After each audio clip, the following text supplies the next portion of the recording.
আল্লাহ রাব্বুল আলামিন পবিত্র কুরআনুল কারীমের ৭ নং সূরা সূরাতুল আ'রাফ এর ১১ নম্বর আয়াতে বলেন, বিসমিল্লাহির রহমানির রহিম। আল্লাহ রাব্বুল আলামিন বলছেন, ওয়ালাকাদ খালাকনাকুম সুম্মা সাওয়ারনাকুম সুম্মা কুলনা লিল মালাইকাতি ইসজুদু লিআদম ফাসাজাদু ইল্লা ইবলিস লাম ইয়াকুম মিনাস সাজিদিন। আল্লাহ রাব্বুল আলামিন বলছেন, ওয়ালাকাদ খালাকনাকুম, নিঃসন্দেহে আল্লাহ রাব্বুল আলামিন সেই সত্তা যিনি তোমাদেরকে সৃষ্টি করেছেন। সুম্মা সাওয়ারনাকুম, এরপর তোমাদেরকে আকৃতি দান করেছেন, সুন্দর অবয়ব কাঠামো দান করেছেন, দৈহিক কাঠামো। সুম্মা কুলনা লিল মালাইকাতি ইসজুদু লিআদম, এরপরে আল্লাহ রাব্বুল আলামিন সমস্ত ফেরেশতাদেরকে বলেছেন যে তোমরা আদমকে সিজদা করো। আর সূরা বাকারার মধ্যে আছে, আল্লাহ পাক সৃষ্টি করার পরে আদম আলাইহিস সালামকে নাম শিক্ষা দিয়েছেন, অর্থাৎ জ্ঞান শিক্ষা দিয়েছেন, এবং এমন জ্ঞান শিক্ষা দিয়েছেন যেই জ্ঞান ফেরেশতারাও জানতেন না। আল্লাহ পাক ফেরেশতাদেরকে বলেছিলেন যে তোমরা এই নামগুলো বলে দাও দেখি, যদি তোমরা সত্যবাদী হয়ে থাকো। ফেরেশতারা এই নামগুলো বলতে পারেননি। তারা বলেছিলেন, লা ইলমা লানা ইল্লা মা আল্লামতানা, আপনি আমাদেরকে যা শিখিয়েছেন এর বাইরে আমাদের কোনো জ্ঞান নেই। এরপর আল্লাহ পাক আদম আলাইহিস সালামকে বলেছেন, আদম তুমি নামগুলো বলে দাও দেখি। এরপর আদম আলাইহিস সালাম সুন্দর করে সব নামগুলো বলে দিয়েছেন, কারণ আল্লাহ পাক তাকে সেই জ্ঞান শিক্ষা দিয়েছিলেন। এরপরে আল্লাহ রাব্বুল আলামিন ফেরেশতাদেরকে বলেছেন, তোমরা আদমকে এখন সিজদা করো, কারণ জ্ঞানের মানদণ্ডে আদম তোমাদের চেয়ে শ্রেষ্ঠ। সুবহানাল্লাহ। আর আমরা সেই আদম সন্তান, যদিও বা পৃথিবীতে আসার পরে আমরা আমাদের পরিচয়টা ভুলে গেছি।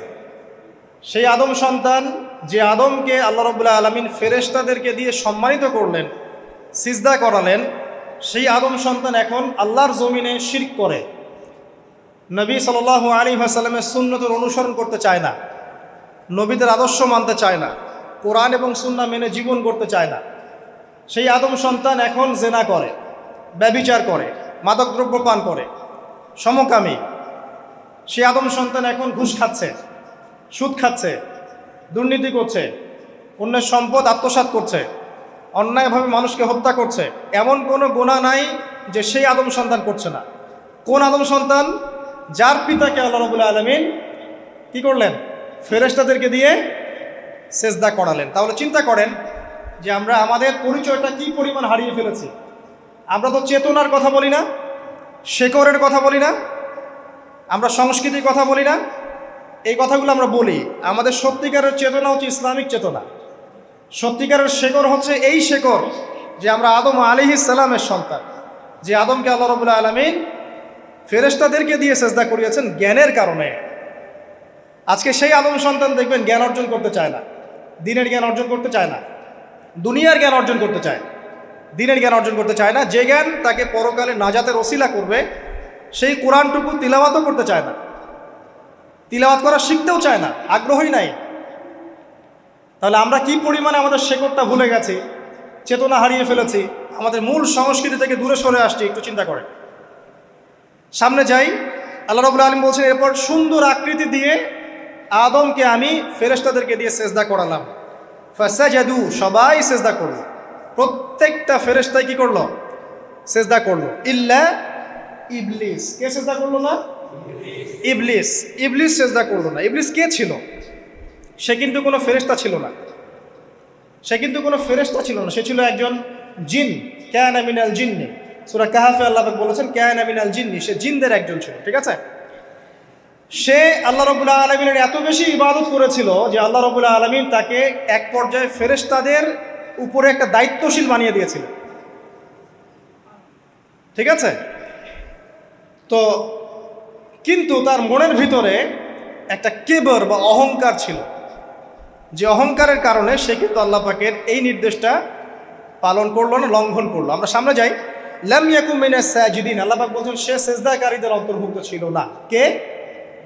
ইবলিস। আচ্ছা, ক্বালা, আল্লাহ পাক এবার বলছেন, মা মানাআকা আল্লা তাসজুদা ইয আমারতুক। আল্লাহ পাক বলছেন, হে ইবলিস, কিসে তোমাকে নিষেধ করলো, কে তোমাকে বারণ করলো আদমকে সিজদা করতে, যাকে আমি সিজদা করার আদেশ করেছি? কি জন্য করলে না? সোজা কথায়, তুমি কি জন্য সেজদা করলে না আদমকে? মানে আঁকা, তোমাকে কে বারণ করলো? এবার ইবলিস তার দলিল পেশ করছে। সে বলছে যে ক্বালা আনা খায়রুম মিন, সে বলল আমি আদমের চাইতে উত্তম। আসসালাতু খায়রুম মিনান নাওম, এটা জানেন না? ঘুমের চেয়ে নামাজ উত্তম। ঠিক এভাবেই সে ইবলিস বলছে কি, আনা খায়রুম মিন, আমি তার চেয়ে উত্তম। কি কারণে উত্তম? খালাকতানি মিন নার ওয়া খালাকতাহু মিন তিন। হে আল্লাহ, আপনি আমাকে সৃষ্টি করেছেন আগুন দিয়ে, জিনদেরকে কি দিয়ে সৃষ্টি করা হয়েছে? আগুন দিয়ে। ফেরেশতাদেরকে কি দিয়ে? নূর দিয়ে। তাহলে এখানে প্রমাণ হলো যে ইবলিস কিন্তু ফেরেশতা নয়। আমাকে সৃষ্টি করেছেন আগুন দিয়ে, ওয়া খালাকতাহু মিন তিন, এবং আদমকে সৃষ্টি করেছেন তিন মানে কাদামাটি দিয়ে। তার মানে আগুন কাদামাটির চেয়ে সুপিরিয়র, বেশি মর্যাদা সম্পন্ন, ওর মানে কেয়া আছে আর কি। এই কারণে সে সিজদা করল না। এবার আল্লাহ রাব্বুল আলামিন বলছেন ক্বালা ফাহবিত মিনহা, ইবলিস এখান থেকে নেমে যাও। এটা কোন জায়গা? একদম মহাকাশের উপরে না, নাকি পৃথিবীতে? এটা 7 আসমানের উপরের ঘটনা। ইতিহাস শুরু হয়েছে মহাবিশ্বে। মানুষের অস্তিত্বও ছিল না, এমন একটা সময় চলে গেছে। মহাবিশ্বে কোটি কোটি বছর চলে গেছে যখন মানুষ বলতে কিচ্ছু ছিল না। ছিল না। অনেক পরে মানুষকে সৃষ্টি করা হয়েছে। তো এখন দুনিয়াতে মানুষের চলাচল দেখলে মনে হয় মহাবিশ্বে সে একাই আছে, আর কেউ নাই, তাই না?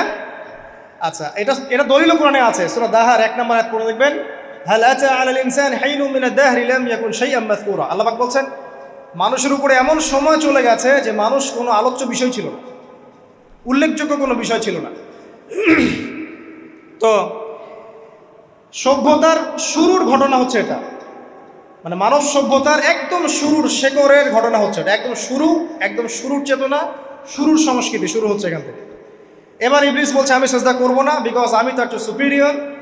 আপনি তাকে সৃষ্টি করেছেন মাটি দিয়ে, আমাকে সৃষ্টি করেছেন আগুন দিয়ে, আমি তাকে সেজদা করব না। সে আল্লাহ পাকের আদেশ লঙ্ঘনই করলো না, বরং আল্লাহকে উল্টা একটা যুক্তি দেখালো যে আপনি ভুল, আমি ঠিক। নাউজুবিল্লাহ, আপনি আমাকে আদমকে সেজদা করতে বলছেন, এটাই ভুল, বরং উচিত হচ্ছে ও আমাকে সেজদা করবে। নাউজুবিল্লাহ। তো সে কিন্তু আবা ওয়াস্তাকবার, সে উদ্ধত হলো এবং অহংকারও প্রদর্শন করলো। আল্লাহ পাক বলছেন ক্বালা ফাহবিত মিনহা, এখন এখান থেকে নেমে যাও। এই জান্নাতি বলেন আর ওই ঊর্ধ্ব জগতই বলেন, সেখান থেকে তোমরা নেমে যাও, তুমি নেমে যাও। ফামা ইয়াকুনু লাকা আন তাতাকাব্বারা ফিহা, এখানে দাঁড়িয়ে তুমি অহংকার করবে এই অধিকার তোমাকে দেওয়া হয় নাই। সোজা কথায় আল্লাহ পাক বলছেন এখানে দাঁড়িয়ে তুমি অহংকার করবে এই অধিকার তোমাকে দেওয়া হয়নি। আল্লাহ পাক অহংকারীকে পছন্দ করেন না। অহংকারীদেরকে আল্লাহ পাক কিয়ামতের মাঠে পিঁপড়ার মতো উঠাবেন। তাদের আকৃতি মানুষের সমানও হবে না, ছোট ছোট কালো পিঁপড়ার মতো হবে, এবং অন্ধকার ওদেরকে ঢেকে নিবে। তো আমাদের মনে যাদের অহংকার আছে, আল্লাহর ওয়াস্তে অহংকার ছেড়ে দেই। অহংকার ইলমেরও থাকতে পারে। একজনের অনেক বড় ইলমি ডিগ্রি সার্টিফিকেট আছে, অমুক ফারেক তমুক ফারেক, অমুক মুহাদ্দিস অমুক মুফাসসির, ডাবল ডিগ্রি, এটার অহংকার থাকতে পারে, ঠিক আছে। আবার অনেকের টাকা পয়সার অহংকার থাকে, অনেকের ক্ষমতার অহংকার থাকে, আবার এখনকার মেয়েদের সৌন্দর্যের অহংকার থাকে, থাকে না? এক এক মানুষের এক একটা অহংকার। অহংকারের ডেফিনেশনটা কি? একজন সাহাবী নবী সাল্লাল্লাহু আলাইহি ওয়াসাল্লামকে বলছেন, ইয়া রাসূলুল্লাহ, আমি পছন্দ করি আমার গায়ের পোশাকটা সুন্দর হোক, আমার জুতা সুন্দর হোক, ঠিক আছে, আমার সুগন্ধি ভালো হোক, দামি হোক। এটা কি অহংকারের পরিচয়? নবী সাল্লাল্লাহু আলাইহি ওয়াসাল্লাম বলছেন না, এটা অহংকারের পরিচয় নয়। বরং অহংকারের পরিচয় হচ্ছে অন্য মানুষকে তুচ্ছ তাচ্ছিল্য করা এক, আর দুই হচ্ছে সত্যকে প্রত্যাখ্যান করা। মনে থাকবে অহংকারের সংজ্ঞা কি? এক, অন্য মানুষকে তুচ্ছ তাচ্ছিল্য করা, আর দুই, সত্যকে প্রত্যাখ্যান করা। এখন সত্য কি? আইনস্টাইনের থিওরি সত্য, নাকি পিথাগোরাসের উপপাদ্যই সত্য, নাকি আমাদের পশ্চিমারা যে সেকুলারিজম, কমিউনিজম, ডেমোক্রেসি ইত্যাদি ইত্যাদি, ন্যাশনালিজম এগুলো দিয়ে দিয়েছে মতবাদগুলো, এগুলোই চূড়ান্ত সত্য? সায়েন্সই কি চূড়ান্ত সত্য? চূড়ান্ত সত্যটা কি আসলে? এক কথায় সূরা কাহফের 29 নম্বর আয়াতে সত্যের সংজ্ঞা আছে। কত নম্বর আয়াতে? সূরা কাহফের 29 নম্বর আয়াতে আল্লাহ পাক বলছেন ওয়াকুলিল হাক্কু মির রাব্বিকুম, হে নবী আপনি বলে দিন সত্য সেটাই, ন্যায় অন্যায়ের চূড়ান্ত মানদণ্ড সেটাই, হক বাতিলের চূড়ান্ত মানদণ্ড সেটাই। কোনটা? যেটা তোমার রবের পক্ষ থেকে নাজিল হয়। সুবহানাল্লাহ। আমাকে বলেন যে রবের পক্ষ থেকে কি নাজিল হয়েছে? একসময় তাওরাত নাজিল হয়েছিল না, ওটাই হক ছিল। ওই সময় কি ছিল? সেটাই হক ছিল। জাবুর ওই সময়ের কি ছিল? হক। ইনজিল ওই সময়ের হক ছিল। এখন কি আছে আমাদের কাছে? কোরআন এবং এর ব্যাখ্যা হচ্ছে হাদিস। কিয়ামত পর্যন্ত কি অন্য কোনো শরীয়ত আসবে? অন্য কোনো নবী আসবে? কেউ যদি বলে যে অমুকে নবী হবে, সে কি মুসলিম না কাফের? তাহলে কোনো সন্দেহ আছে? যদি কেউ দাবি করে যে মুহাম্মদ সাল্লাল্লাহু আলাইহি ওয়াসাল্লাম শেষ নবী নন, আরও নবী আসতে পারে, নাউজুবিল্লাহ, এবং এই কুফরি আকীদায় বিশ্বাসীকে কেউ যদি কাফের মনে না করে, সেও কাফের হয়ে যেতে পারে। বুঝতে পারছেন? আসেন, তো অহংকারের সংজ্ঞাটা আমরা জেনে নিলাম যে সত্যকে প্রত্যাখ্যান করা, আল্লাহর ওহীকে প্রত্যাখ্যান করা, মানে কোরআন এবং সুন্নাহ থেকে সরে আসা, এটাকে মিথ্যা মনে করা, বা অন্য কোনো মতবাদকে কোরআন সুন্নাহর সমকক্ষ মনে করলেও কুফরি হয়ে যাবে। এরকম মনে করে অন্য একটা মতদর্শ, একটা দর্শন, একটা ফিলোসফিক্যাল থট বা একটা স্কুল অফ থট কোরআন সুন্নাহর চেয়ে ভালো নয়, কিন্তু কোরআন সুন্নাহর সমমানের, এটাও যদি কেউ মনে করে, কাফের। কথা কি বুঝতে পারছেন? এটা হচ্ছে অ্যাবসলিউট ট্রুথ, মানে এটা সত্যের একদম সর্বোচ্চ স্টেজ, এর উপরে আর কিছু নাই। ভুলে গেছিলাম ভাই। আচ্ছা, এবার আসেন, আমরা অহংকারের সংজ্ঞা জানলাম, সত্যের সংজ্ঞাও জানলাম। এখানে ইবলিস কি করছে? সে অহংকার প্রদর্শন করছে। সে আল্লাহকে বলছে আপনি ভুল, আমি ঠিক। আদমকে সে তুচ্ছ তাচ্ছিল্য করলো এবং সত্যকে প্রত্যাখ্যান করলো, দুটোই কিন্তু ইবলিস করলো এখানে। আসেন, আল্লাহ পাক বলছেন ফাখরুজ, এখান থেকে বের হয়ে যাও হতভাগ। ফাখরুজ মানে উখরুজ মানে বের হও, অতএব ফাখরুজ, এখান থেকে বের হয়ে যাও। ইন্নাকা মিনাস সাগিরিন, তোমার অহংকার করার কোনো সুযোগ নেই এখানে, তুমি তো ছোট পুত্র। ইন্নাকা মিনাস সাগিরিন, সাগির মানে কি? তুমি এখান থেকে, তুমি বের হয়ে যাও এখান থেকে, তুমি একজন ক্ষুদ্র সত্তা, তোমার এখানে অহংকার করার কিচ্ছু নাই।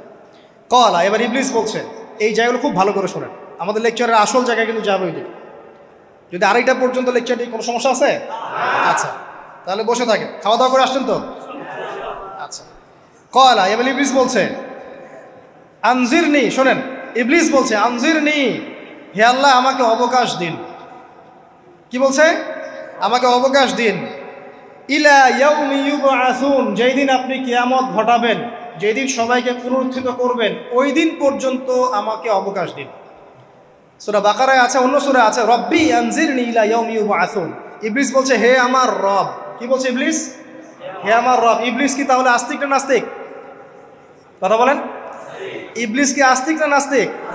আস্তিক। ইবলিস বলছে যে ইয়া রব্বি, রব্বি হে আমার রব, হে আমার প্রতিপালক। আল্লাহকে ইবলিস বলছে হে আমার প্রতিপালক, আনজিরনি আমাকে অবকাশ দিন, ইলা ইয়াউমি ইউবআসুন, কিয়ামত দিবস পর্যন্ত, বা যেদিন আপনি পুরো মানব জাতিকে উঠাবেন কবর থেকে, আবার ওই দিন পর্যন্ত আমাকে অবকাশ দিন।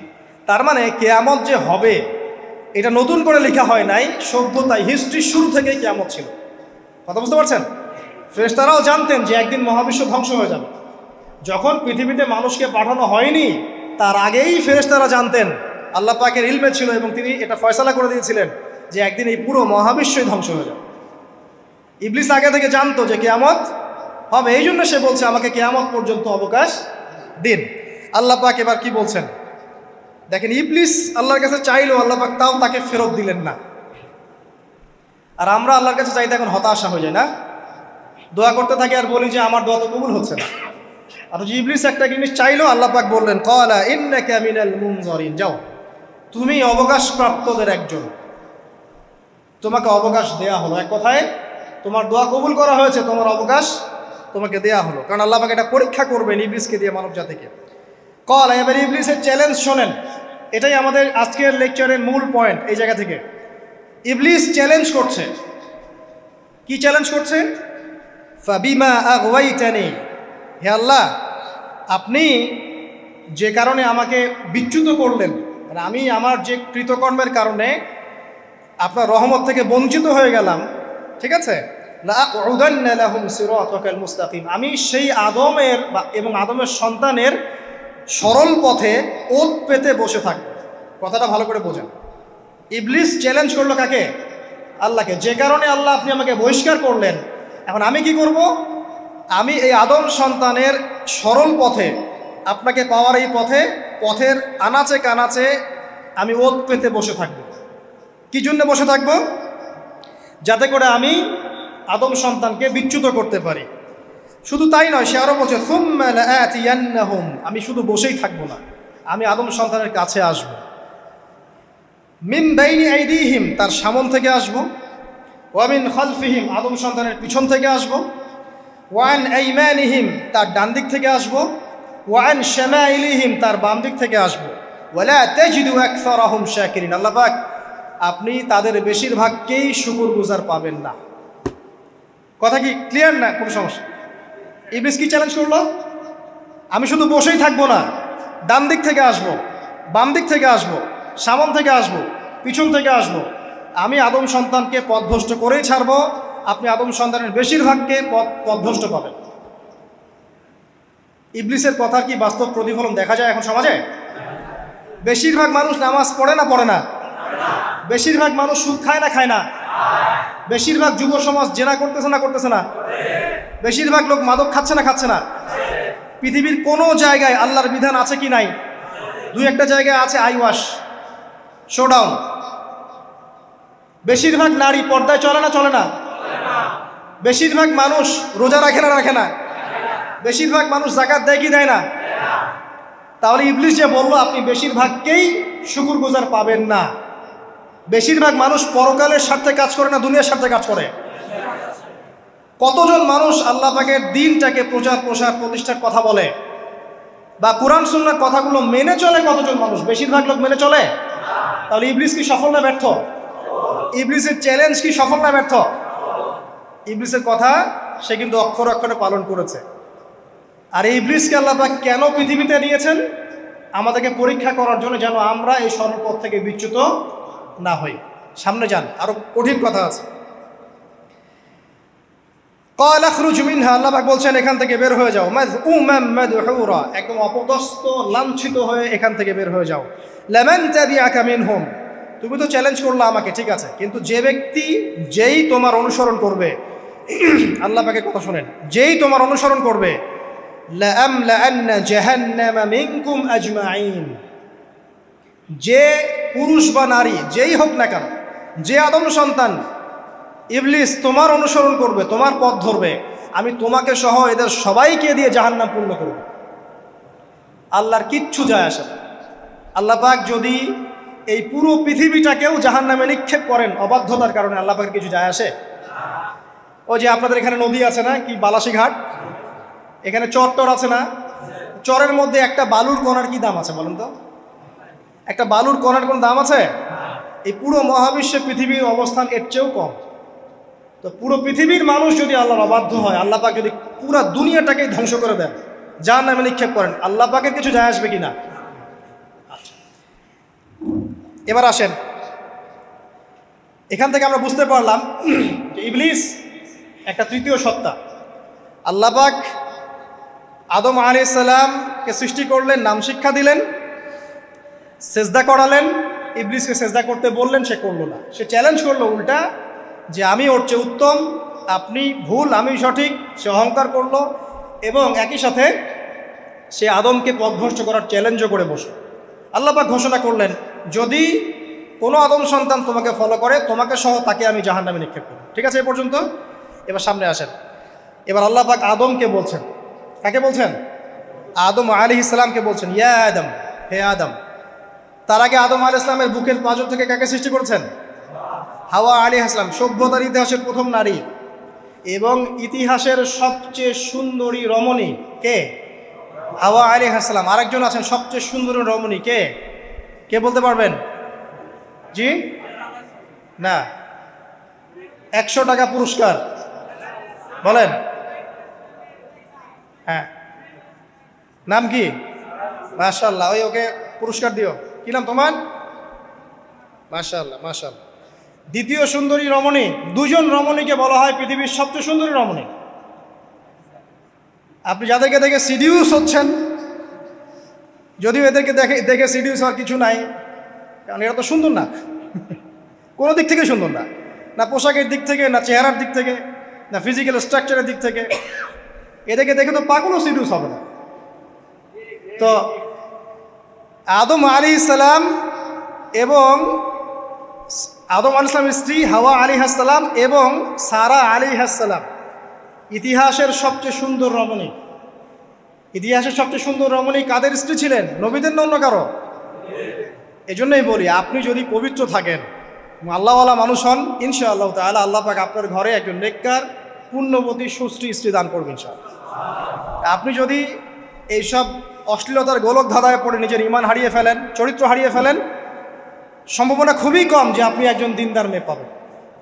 বরং আপনি এমন কাউকেই পেতে পারেন যে আপনার মতোই, ঠিক আছে? দেখবেন যে আপনি 10 ঘাটের পানি খেয়ে আসছেন, ও দেখবেন 12 ঘাটের পানি খেয়ে আসছে। আল্লাহ পাক আমাদের যুব সমাজকে হেফাজত করুন, আমিন। আল্লাহ পাক এবার আদম আলাইহিস সালামকে বলছেন, ইয়া আদম, হে আদম, উসকুন আনতা ওয়া যাওজুকাল জান্নাহ। আদম শোনো, তুমি এবং তোমার স্ত্রী দুইজন এখন জান্নাতে থাকো। কোথায় থাকো? জান্নাতে থাকো। ওয়া কুলা মিন হাইসু শি'তুমা, যেখানে ইচ্ছা সেখান থেকে খাবার খাও। জান্নাতের নাজ নেয়ামতের কথা তো আপনারা শুনেছেন অনেক, আমি ওইগুলো বলতে যাচ্ছি না, সময় চলে যাবে। যা ইচ্ছা তাই পাবেন সেখানে, যা ইচ্ছা তাই। এমন একটা জায়গা যেটা কখনো কোনো চোখ দেখে নাই, কোনো কান শোনেও নাই। চোখ না দেখলেও, কান না শুনলেও মানুষ মনে মনে অনেক কিছু কল্পনা করে না, এটা কল্পনাও করার সুযোগ নাই। এত উন্নত মানের একটা জায়গা। তোমরা দুজন এখানে থাকো, জান্নাতের যে কোনো জায়গায় যাও, খাওয়া দাওয়া করো, কোনো সমস্যা নেই। কিন্তু ওয়ালা তাকরাবা হাদিহিশ শাজারা, মানে কি, এই যে গাছটা আছে, এই গাছের কাছে যেও না। একটা শর্ত খালি দিলাম, গাছের কাছে যেও না। গাছের নাম কি এগুলো আমাদের আলোচনার বিষয় না। বিষয়টা হচ্ছে আল্লাহ পাকের আদেশটা কি। গাছটা আম গাছ হতে পারে, জাম গাছ হতে পারে, কদু গাছ হতে পারে, যে কোনো গাছ হতে পারে। এটা নিয়ে আমাদের কোনো মাথা ব্যথা নাই। মাথা ব্যথা হচ্ছে আল্লাহ পাকের আদেশ, এই গাছের কাছে যেও না, বাস যেও না। আচ্ছা, ফাতাকুনা মিনাজ জালিমিন, যদি চলে যাও তোমরা দুজন এখানে, তাহলে তোমরা দুজন কিন্তু জালেম হয়ে যাবে। আল্লাহ পাকের হুকুম অবাধ্য করলে মানুষ কি হয়ে যায়? জালেম হয়। এই জন্য আমরা দোয়ায় বলি, আল্লাহুম্মা ইন্নী যালামতু নাফসি, বলি না? হে আল্লাহ, আমি আমার নফসের উপর জুলুম করেছি। রব্বানা যালামনা আনফুসানা, বলি না? আল্লাহ, আমরা আমাদের উপর জুলুম করেছি। তো আমরা যখন পাপ করি, মানে আমরা জুলুম করে ফেলেছি। তো তোমরা দুজন এই গাছের কাছে যেও না, যদি যাও তাহলে জুলুম করে ফেলবে এবং জালেম হয়ে যাবে। এবার ইবলিস তো আর বসে নাই, সে তো চ্যালেঞ্জ করেছে, করে নাই? আচ্ছা, এবার ইবলিস কি করছে? ফাওয়াসওয়াসা লাহুমা শাইতান, এবং ইবলিস এবার এদের দুজনকে ওয়াসওয়াসা প্রদান করতে শুরু করলো। ইবলিস কি করলো? ওয়াসওয়াসা প্রদান করতে শুরু করলো। ওয়াসওয়াসাটা এমন ছিল যে, হাল আদুল্লুকা আলা শাজারাতিল খুলদি ওয়া মুলকিন লা ইয়াবলা।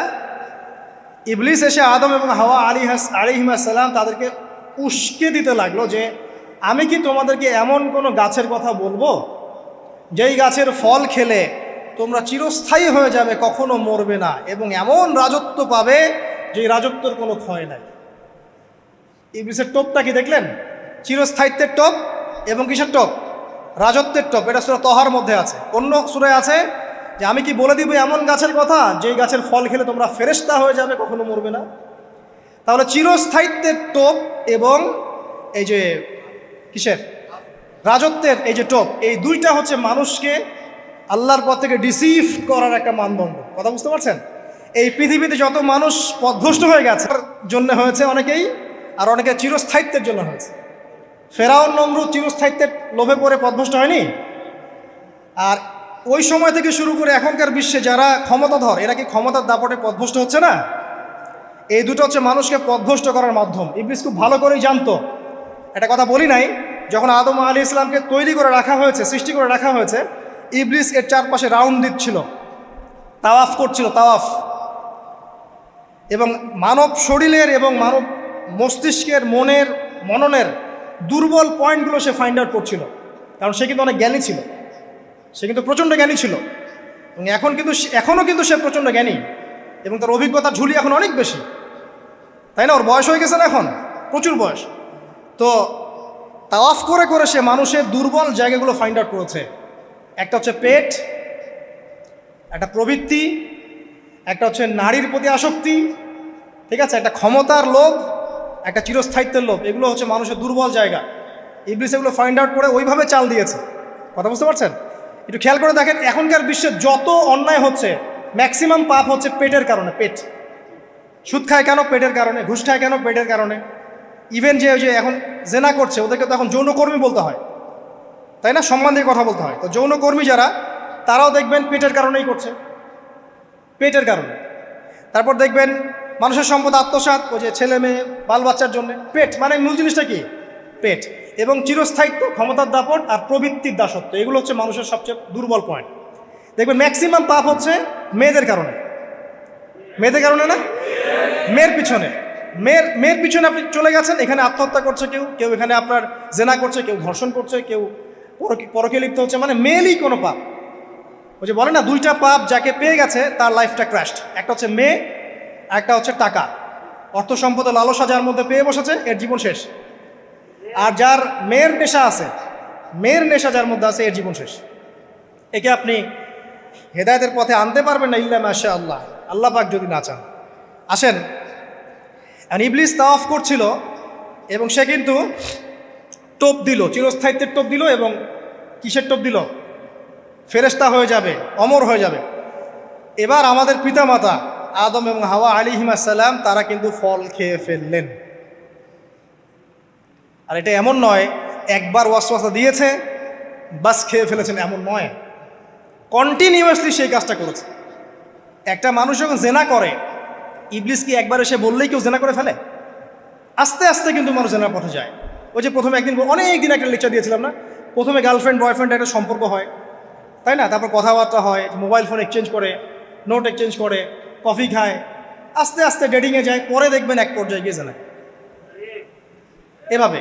আর যারা ধর্ষক, এতে ডাইরেক্ট অ্যাকশন, এত সময় নাই, ডাইরেক্ট।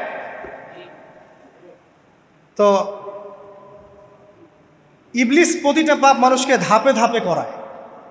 দেখবেন ইবলিস এখানেও কিন্তু আমাদের পিতামাতাকে ধাপে ধাপে ওইদিকে নিয়ে গিয়েছিল। এবার আসেন, আমাদের পিতামাতা ফল খেয়ে ফেললেন, এই জায়গাটা খুব ভালো করে বোঝেন। এই ফল খাওয়াটা আল্লাহর অবাধ্যতা না। আল্লাহ পাক বলেছিলেন না যে জালেম হয়ে যাবে, আল্লাহ পাকের অবাধ্য হলেন। অবাধ্যতার ফলাফলটা কি হলো এবার শোনেন। আমরা সবাই জানি অবাধ্যতার ফলাফল কি, আল্লাহ পাক জান্নাত থেকে নামিয়ে দিয়েছেন, তাই তো? এর আগে আরেকটা ফলাফল হয়েছে। এই ফলাফলের সাথে আমাদের বর্তমান সময়কার যে ইস্যুটা চলছে, পোশাক, নারী, সংস্কৃতি, হাবিজাবি, হ্যাঁ, বেহায়াপনা, বেলাল্লাপনা, এই ইস্যুটা এখানে জড়িত। এটা আমারও বুঝতে এবং খুঁজে পেতে সময় লেগেছে। আমরা সবাই পড়েছি স্টুডেন্ট লাইফে, আদম এবং হাওয়া আলাইহিস সালাম আদেশ লঙ্ঘন করেছেন, সাথে সাথে আল্লাহ পাক জান্নাত থেকে কি করেছেন? নামিয়ে দিয়েছেন। ইবলিসকেও নামিয়ে দিয়েছেন, তারপরে হায়াত দিয়েছেন, এখানে পরীক্ষা করছেন, এই তো। এখানে আল্লাহ পাক দেখবেন আমাদের আমল কেমন, আমল ভালো হলে আবার জান্নাতে, খারাপ হলে আবার জাহান্নাম। কিন্তু এর আগেও একটা ঘটনা ঘটেছে। যে মুহূর্তে আমাদের পিতামাতা ফল খেয়েছেন গাছের কাছে গিয়েছেন, আল্লাহ পাকের আদেশটা লঙ্ঘন করেছেন, সাথে সাথে তাদের গায়ের পোশাকটা খুলে পড়ে গেছে। আমি বুঝাতে পারি নাই, পুরো মহাবিশ্বের প্রথম লজ্জা, প্রথম অপমান, প্রথম শাস্তি, ঠিক আছে, আল্লাহর অবাধ্যতার প্রথম পরিণাম লজ্জাহীনভাবে গা থেকে কাপড় খসে পড়ে যাওয়া, ন্যাংটা হয়ে যাওয়া, ন্যাংটা। বাংলা ভাষায় বুঝতে পারছেন? প্রথম শাস্তি, প্রথম অবাধ্যতা এবং প্রথম অবাধ্যতার পরিণতি পুরো মহাবিশ্বে সভ্যতার শুরু থেকে শেষ পর্যন্ত প্রথম অ্যাক্সিডেন্ট, বা এই যে আমরা বলছি পরিণতি, পাপের পরিণতি, অবাধ্যতার পরিণতি, সেটা হলো গা থেকে কাপড় খুলে যাওয়া। এই কথা আল্লাহ পাক বলছেন এখানে, লিয়ুবদিয়া লাহুমা মা উরিয়া আনহুমা মিন সাওআতিহিমা। ইবলিস তোমাদের পিতামাতাকে এই গাছের কাছে নিয়ে গিয়ে ফল খাইয়ে তাদের গা থেকে পোশাক খুলে ফেলে দিয়েছে। এবার কি বুঝতে পারছেন যে ইবলিস এখন বিশ্বে কি করছে? ইবলিস সেম কাজটা করছে আমাদের সাথে, আমাদের গা থেকে তারা পোশাক খুলে ফেলে দিচ্ছে। সভ্যতার শুরুর পাপ বলছি না আমরা, এটা আসলে ভুল। সভ্যতার শুরুতে আদম এবং হাওয়া আলাইহিস সালাম যে ভুলটা করেছেন, তার যে পরিণতি হয়েছে সেটা এটা ছিল না যে জান্নাত থেকে পৃথিবীতে নামিয়ে দেয়া, বরং পরিণতি এটা ছিল তাদের গা থেকে প্রথম কাপড় খুলে গেছে, তারা নগ্ন হয়ে গেছেন। ইবলিস সর্বপ্রথম আমাদের বাবা মাকে নগ্ন করেছে প্রলোভন দিয়ে, ক্ষমতার প্রলোভন, চিরস্থায়িত্বের প্রলোভন দিয়ে। আজকের বিশ্বেও কি ইবলিসের দোসররা সেম কাজটা করছে না?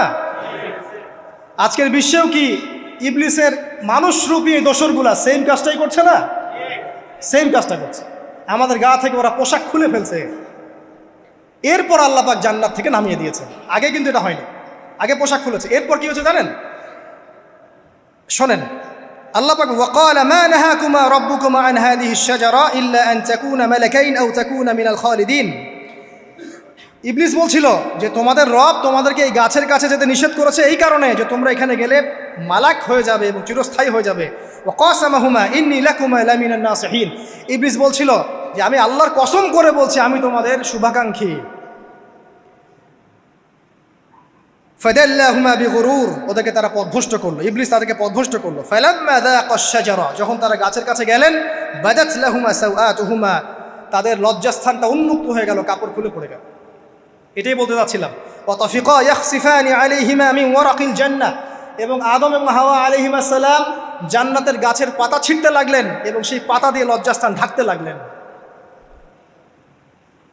আপনার বাবা আপনার মাকে যদি কেউ রাস্তায় নগ্ন করে ফেলে আপনার কেমন লাগবে? আপনি কি করবেন তার ইজ্জত সম্মান বাঁচানোর জন্য?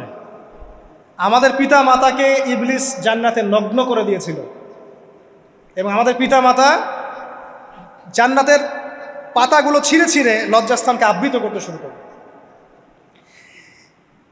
ওয়ানাদাহুমা রাব্বুহুমা, এবং আল্লাহ পাক বলছেন এবার আল্লাহ পাক তাদের দুজনকে ডাকলেন, ডেকে বলে আলাম আনহাকুমা আন তিলকুমা শাজারা, হে আদম এবং হাওয়া তোমাদের দুজনকে কি আমি বলি নাই যে এই গাছের কাছে যাবে না? ওয়াকুল লাকুমা ইন্নাশ শাইতানা লাকুমা আদুউম মুবিন, আমি কি তোমাদেরকে বলি নাই নিশ্চয়ই শয়তান তোমাদের স্পষ্ট প্রকাশ্য শত্রু? কলা, এবার তারা তাদের ভুল বুঝতে পারলেন। আল্লাহ পাকের কত দয়া মানুষের প্রতি দেখেন। ইবলিসও আল্লাহর অবাধ্য ছিল, আল্লাহ পাক তাকে বহিষ্কার করে কাফের বানিয়ে দিয়েছেন, চিরস্থায়ী লানত করেছেন।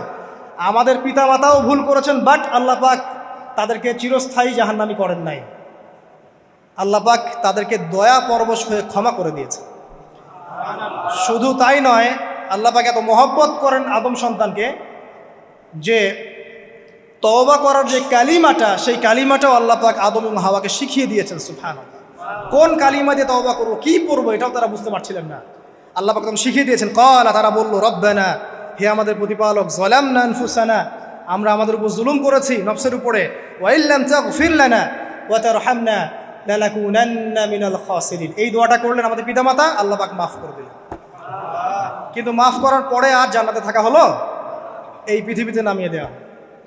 পৃথিবীতে নামিয়ে দেওয়ার পরে একটা হায়াত দেওয়া হলো, কারো 50, 60, 70, 100, 200, 500, 1000 ইত্যাদি, এবং আল্লাহর পক্ষ থেকে ঐশী গ্রন্থ পাঠানো হলো, কখনো তাওরাত, কখনো জাবুর, কখনো ইনজিল ইত্যাদি, কখনো কোরআন। শর্ত দেয়া হলো যারা আল্লাহ পাকের এই ঐশী গ্রন্থগুলো মেনে চলবে তারা ইনশাআল্লাহ আবার মৃত্যুর পর সেই জান্নাতে ফিরে যাবে যেখান থেকে তারা বহিষ্কৃত হয়েছে। আর যে বা যারাই আল্লাহ পাকের এই আয়াত, নিদর্শন এবং ঐশী গ্রন্থগুলোকে অস্বীকার করবে, এটাকে মিথ্যা প্রতিপন্ন করবে, আল্লাহ পাক এদের সবাইকে দিয়ে জাহান্নাম পূর্ণ করবে ইনশাআল্লাহ তাআলা। আল্লাহ পাক এটাও বলেছেন যে আল্লাহ পাক ওয়ালাকাদ যারানা লি জাহান্নামা কাসীরাম মিনাল জিন্নি ওয়াল ইনস, আল্লাহ পাক বহু মানুষ আর জিনকে দিয়ে জাহান্নাম পূর্ণ করবেন। কারণ এই দুই জাতিকে পাঠানো হয়েছিল পৃথিবীতে শুধু আল্লাহর ইবাদত করার জন্য। ওমা খালাকতুল জিন্না ওয়াল ইনসা ইল্লা লিয়াবুদুন, এরা সেটা করে নাই। এই কারণে আল্লাহ পাক হাদিসের মধ্যে জানিয়েছেন প্রতি 1099 জন মানুষকে আল্লাহ পাক জাহান্নামে পাঠিয়ে দেবে। তবে বেশিরভাগ জান্নাতি হবে এই উম্মতে মুহাম্মাদের মধ্যে। এবার শোনেন,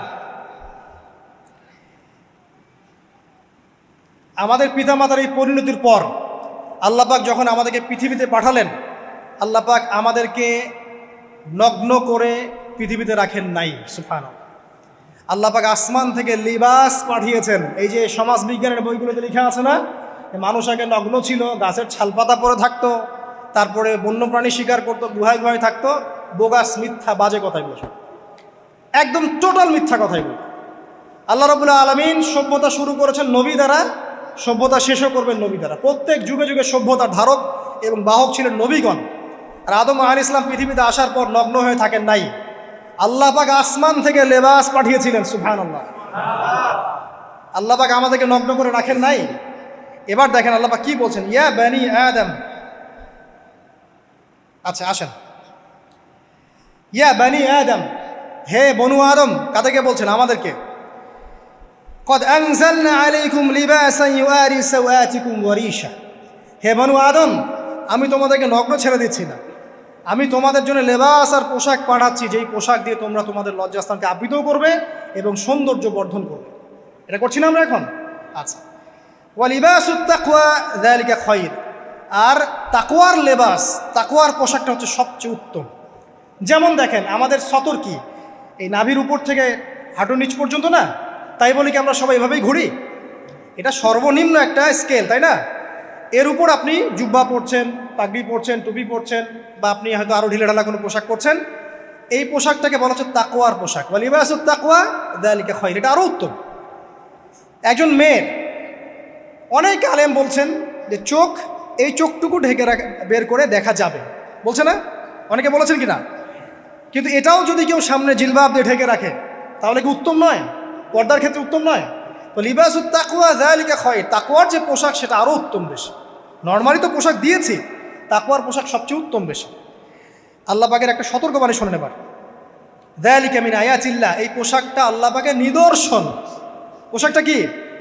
আল্লাহ পাকের নিদর্শন। লাআল্লাকুম ইয়াযাক্কারুন, যাতে করে তোমরা স্মরণ করতে পারো। কি স্মরণ করব? ওই যে আমাদের পিতামাতাকে নগ্ন করে দিয়েছে ইবলিস, এটা মনে রাখতে পারো তোমরা, এটা আল্লাহ পাকের নিদর্শন। ইয়া বানি আদম, হে বনু আদম, লা ইয়াফতিনান্নাকুমুশ শাইতান। এবার শোনেন, আল্লাহ পাক আমাদেরকে বলছেন, হে বনু আদম, লা ইয়াফতিনান্নাকুমুশ শাইতান, শয়তান যেন আবার তোমাদেরকে ফিতনায় ফেলতে না পারে। পৃথিবীতে তোমরা থাকবে, শয়তানের বহু দোসর তোমাদের সামনে থাকবে, ডানে বামে, যে ডান থেকে আসবে, বাম থেকে আসবে, হ্যাঁ, সামন পিছন থেকে আসবে, মিডিয়ার মধ্যে দিয়ে তোমাদের ঘরে ঘরে ঢুকে যাবে শয়তানের দোসর। লা ইয়াফতিনান্নাকুমুশ শাইতান, শয়তানের দোসররা যেন তোমাদেরকে ফিতনায় ফেলতে না পারে। কে বলছেন? আল্লাহ পাক বলছেন। কিরকম ফিতনা? কামা আখরাজা আবাওয়াইকুম মিনাল জান্নাহ, ঠিক যেভাবে শয়তান তোমাদের পিতা মাতাকে জান্নাত থেকে বের করে দিয়েছিল, ওই রকম ফিতনায় যেন ফেলতে না পারে। ঠিক আছে? ওয়ায়ানজিউ আনহুমা লিবাসাহুমা, এবং শয়তান তোমাদের পিতা মাতার লেবাস খুলে ফেলেছিল, নগ্ন করে দিয়েছিল, নগ্নতা, বেহায়াপনা, অশ্লীলতা শিখিয়েছিল, ওইদিকে ধাবিত করতে চেয়েছিল। শয়তানের দোসররা যেন এটা করতে তোমাদের সাথে না পারে, সতর্ক থাকবে। লিউরিয়াহুমা সাওআতিহিমা, যাতে করে তোমাদের লজ্জাস্থানটা উন্মুক্ত হয়ে যায়। ইন্নাহু ইয়ারাকুম, নিশ্চয় শয়তান তোমাদের সবাইকে দেখতে পায়। হুয়া ওয়া কাবিলুহু, সে এবং তার পুরো কবিলার লোকজন, মিন হাইসু লা তারাউনাহুম, এমন জায়গা থেকে যে জায়গা তোমরা দেখতে পারো। আর শয়তান এবং তার অনুসারী যারা আছে, হোক মানুষ আর জিন, তারা তোমাদেরকে দেখতে পারে এমন জায়গা থেকে যা তোমরা দেখো না। আমরা যারা এই বিশ্বে আছি, আমরা সবাই এখন খেলার পুতুলের মতো খেলছি। যারা নিয়ন্ত্রণ করে বিশ্ব, এদেরকে কেউ দেখতে পারে না, এরা মানুষ শয়তান। কথা বুঝতে পারছেন? আর এমনি জিন শয়তান যারা আছে, এদেরকে তো আমরা দেখতে পারি না, অনেক দূর থেকে তারা আমাদেরকে দেখতে পারে। আল্লাহ পাক সতর্ক করছেন এটা। ইন্না জাআলনা আশ-শায়াতিন আউলিয়া লিল্লাযিনা লা ইউমিনুন, শোনেন, নিশ্চয়ই যারা আমার প্রতি ঈমান আনে না বা আমার অবাধ্য হয়, আমার আদেশ মানে না, তাদের সাথে আমি শয়তানকে বন্ধু বানিয়ে দিয়েছি। এবার বুঝলেন কেন বললাম এরা মানুষ শয়তান? বিকজ এদেরকে আল্লাহ পাক শয়তানের বন্ধু বানিয়ে দিয়েছেন, এটা শয়তানের বন্ধু। অন্য সূরায় আছে, শয়তান, জিন শয়তান মানুষ শয়তানকে ওহী করে। জিন শয়তান মানুষ শয়তানের মাথায় এসব বুদ্ধি ঢালে, এই শয়তানি বুদ্ধিগুলো শয়তান মানুষের মাথায় ঢালে। মানে মানুষ মাথাটা আগে সে রিড করেছে, কাকে কোন দিক দিয়ে রিসিভ করা যাবে। ঠিক আছে? আচ্ছা, এরপরে আরও আল্লাহ পাক বলছে, ওয়াইদা ফাআলু ফাহিশাতান, তারা যখন কোনো ফাহেসা কাজ করে, নোংরা বেহায়ার মতো কাজ করে, ক্বালু, তারা বলে, ওয়াজাদনা আলাইহি আবানা, এরকম করেই আমরা আমাদের পিতা মাতাদেরকে পেয়েছি। মানে যুগ যুগ ধরে এই সংস্কৃতি চলে আসছে, নগ্নতার সংস্কৃতি, বলে না? কথা বুঝতে পারছেন না? এই কথাই তারা বলে, যেটা কোরআনে আছে। আল্লাহ পাক বলছেন, ক্বালু ওয়াজাদনা আলাইহি আবানা, তারা বলে আমাদের পিতৃপুরুষদেরকে আমরা হাজার বছর থেকে দেখেছি এইভাবেই ড্রেস আপ করতে, এমনি ব্লাউজ ছাড়া শাড়ি পরতে দেখেছি আমরা, এমনি দেখেছি পেট বের করে চলতে, এমনি দেখেছি এই শর্ট কামিজ পরে চলতে, নগ্ন হয়ে চলতে। এখন তো বিকিনি সংস্কৃতি আসে, এবং এটা মুভমেন্ট চলছে, মানে মানুষের দেহ থেকে কাপড় খুলে ফেলার মুভমেন্ট, আন্দোলন শুরু হচ্ছে। ঠিক আছে? এবং দোহাই হচ্ছে আমরা হাজার বছর থেকে এমনিই চলছে। এই যে আল্লাহ পাক বলছেন, ক্বালু ওয়াজাদনা আলাইহি আবানা, আমরা এর উপরে আমাদের পিতা মাতাদেরকে পেয়েছি। ওয়াল্লাহু আমারানা বিহা, এরা আরো বলে আল্লাহ আমাদেরকে এই আদেশ করেছেন। নাউযুবিল্লাহ। আল্লাহ বলছেন, আল্লাহ পাকের আদেশ কি? কুল ইন্নাল্লাহা লা ইয়া'মুরু বিল ফাহশা, নিঃসন্দেহে আল্লাহ পাক কোনো ফাহেসা কাজের আদেশ করতেই পারেন না। পারেন? নিঃসন্দেহে আল্লাহ পাক কোনো ফাহেসা, বেলাল্লাপনা, বেহায়ার মতো কোনো আদেশ, বেহায়াপনার কোনো কাজের আদেশ করতে পারেন না। আতাকুলুনা আলাল্লাহি মা লা তা'লামুন, তোমরা কি আল্লাহ সম্পর্কে এমন কথা বলছো যেই কথা তোমরা জানো না? এই পর্যন্ত থাক। এবার আসেন বাস্তবতায় আস। এতটুকু যে আমরা হিস্ট্রির সূচনার কথাগুলো বললাম, এখানে আপনারা কিন্তু প্রথম একটা দলিল পেলেন মানুষের দেহ থেকে পোশাক খুলে ফেলে। এরপর আমি পুরো কোরআনটা ঘাটার চেষ্টা করেছি। আদম আলাইহিস সালাম থেকে শুরু করে মুহাম্মদ সাল্লাল্লাহু আলাইহি ওয়াসাল্লাম পর্যন্ত হাজার হাজার শতাব্দী চলে গেছে, যাই নাই? হাজার হাজার বছর চলে গেছে, বহু জাতি এসেছে, বহু জাতি চলেও গেছে। আমরা কি প্রথম জাতি নাকি? এর আগে কত জাতি পৃথিবীতে এসেছে, চলেও গেছে, গেছে না? আচ্ছা, কোরআন ঘেটে ঘেটে ক্লান্ত হয়ে যাওয়ার পর আমরা এমন কোনো জাতি পাচ্ছি না যাদের কথা আল্লাহ পাক বলেছেন যে আমি তাদেরকে ধ্বংস করেছি অশ্লীলতার কারণে বা এই আপনার বেলাল্লাপনার কারণে বা ফাহেসা কাজের কারণে। সরাসরি এই একটা কারণ দেখে আল্লাহ পাক কোনো কওমকে ধ্বংস করেছেন খুব রেয়ার, খুঁজে পাওয়া যাচ্ছে না। শুধু 3টা জায়গা বের করতে পেরেছি। কয়টা জায়গা? 3টা। 1 নম্বর দেখেন, আদম আলাইহিস সালাম পরে নূহ আলাইহিস সালাম না, এই জাতিটাকে আল্লাহ পাক ধ্বংস করেছেন না? এই ধ্বংসটাকে আল্লাহ পাক এই বেপরদামির কারণে করেছেন, অশ্লীলতার কারণে করেছেন, পোশাকের অপসংস্কৃতির কারণে করেছেন? করেন না, শিরকের কারণে করেছেন। কি কারণে? শিরক। আল্লাহ পাক সবাইকে ডুবিয়ে মেরেছেন, কিন্তু ওরা যে নগ্ন পোশাক পরে রাস্তাঘাটে চলাফেরা করতো এই কথাটা কিন্তু আল্লাহ পাক বলেন। তার মানে ওদের পাপ এটা ছিল না। এরপর ইব্রাহিম আলাইহিস সালামের কওম কি এই কারণে ধ্বংস হয়েছে? অশ্লীলতার কারণে ধ্বংস হয়েছে? বেহায়াপনার কারণে ধ্বংস হয়েছে? নগ্নতার সংস্কৃতির অপচর্চার কারণে ধ্বংস হয়েছে? না, শিরকের কারণে। আদ জাতি এই কারণে? না। সামুদ জাতি এই কারণে? না। একটা জাতি পাওয়া যায়, তার নাম কওমে লূত। কি নাম? কওমে লূত। এই লূত কওম ছিল সমকামী। তারা মেয়েদের সাথে বিবাহ বন্ধনে আবদ্ধ হতো না, বরং ছেলেদের ছেলে ছেলে জেনা করতো না। এই একটা জাতি পাচ্ছি ইতিহাসে যারা অশ্লীলতার কারণে, ফাহেসা কাজের কারণে, সমকামিতার কারণে, নোংরামির কারণে আল্লাহ পাক পুরো উপরে উঠিয়ে নিচে নামিয়ে ধসিয়ে দিয়েছে। এই একটা জাতি পেলাম। আর একটা জাতি পাওয়া যায়, তার নাম হচ্ছে বানু ইসরাইল। কি নাম? বানু ইসরাইল। আল্লাহ রাসূল সাল্লাল্লাহু আলাইহি ওয়াসাল্লাম বলছেন যে তোমরা দুনিয়া থেকে বেঁচে থাকো এবং নারীর ফিতনা থেকে বেঁচে থাকো।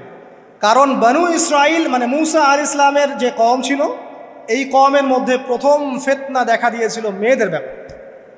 এই একটা পেলাম যে মেয়েদের কারণে, বেহায়াপনার কারণে, অশ্লীল পোশাকের কারণে, নগ্নতার কারণে একটা সভ্যতাকে আল্লাহ পাক শাস্তি দিয়েছে। 2টা পাওয়া গেল, ঠিক আছে? 1, 2, একটা লূত, একটা হচ্ছে বানু ইসরাইল, ঠিক আছে?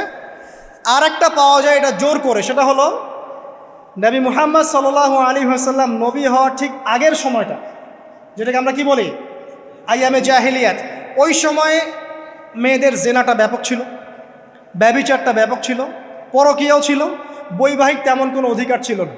এমনও হতো যে একটা মেয়ের সাথে 8-10 জন পুরুষ সহবাস করতো, করার পরে সেই মেয়ে যখন গর্ভবতী হতো, তার বাচ্চা প্রসব করার পর সেই মেয়ে 10 জনকে ডেকে দাঁড় করাতো, দাঁড় করিয়ে বলতো যে অমুকে হচ্ছে আমার এই বাচ্চার বাপ, তারপরে এর সাথে বিয়ে হতো।